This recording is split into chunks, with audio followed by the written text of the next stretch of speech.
Welcome back to the channel. Today we're diving into one of the oldest and coolest games ever created, chess. If you ever looked at a chessboard and thought, where do I even start? Don't worry, I got you covered. By the end of this video, you will know how all the pieces move, the basic rules, and actually how to play a full game. Alright, let's jump in. Okay, first things first, the chessboard. It is made up of 64 squares, alternating light and dark colors, 8 rows and 8 columns.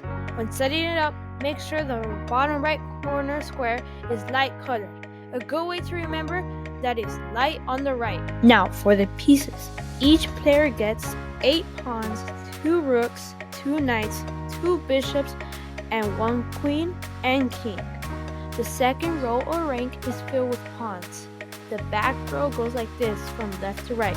Rook, knight, bishop, queen, king, bishop, knight, rook.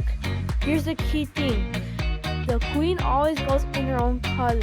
So the white queen on the white square, the black queen on the black square. Let's start with the pawn. Pawns move forward 1 square, but on the fair reverse move, they can go forward 2 squares if they want. They can capture diagonally, not straight ahead. So if there is an enemy piece 1 square diagonally in front of your pawn, that's where you can capture. Next up, the rook. The rook moves any number of squares, but only straight lines, horizontally or vertically. So think of your rook as your long-range highway piece. Then, the knight. This is a funky one. It moves in an L shape. 2 squares in one direction, then 1 square to the side. It's also the only piece that can jump over others. Super useful in crowded positions. Now, the bishop. Bishops move any number of squares diagonally, and each bishop stays in its own color forever.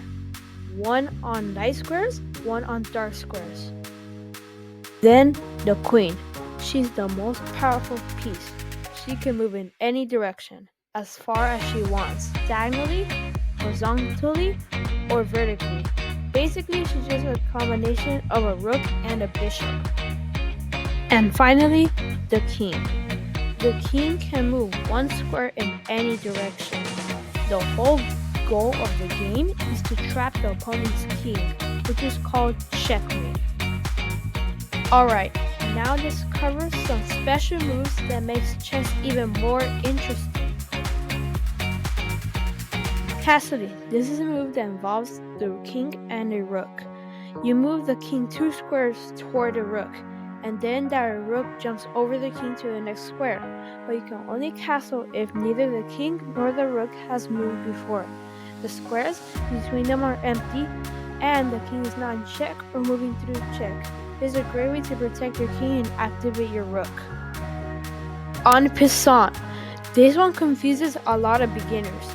If your opponent moves a pawn 2 squares forward and lands it beside your pawn, you can capture it as if it's only moved 1 square. But you have to do it right away or you will lose the chance. Pawn promotion. When a pawn reaches the other side of the board, it can be promoted to any other piece except the king.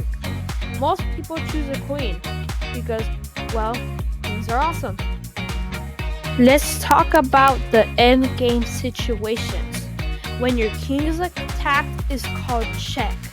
You must get out of check by moving the king, blocking the attack, or capturing the piece that's attacking. If your king is in check and there's no legal move to escape, that's checkmate and the game is over. If the king isn't in check, but you have no legal moves left, that's a stalemate, which means a draw. Nobody wins. Now that you know how everything moves, how do you actually play? White always moves first. Players take turns moving 1 piece per turn. You win by checkmating the opponent's king, or if your opponent resigns. Games can also end in a draw if no one can force checkmate, or both players agree is a tie. A good way to start a game is to control the center with your pawns and get your pieces developed, like moving your knights and bishops out early. Then castle to keep your king safe. And that's the basics of chess. Now you know how to move every piece, what all the rules mean, and how to actually play a real game. If you found this helpful, drop a like, hit subscribe, and maybe try challenging a friend to a game today.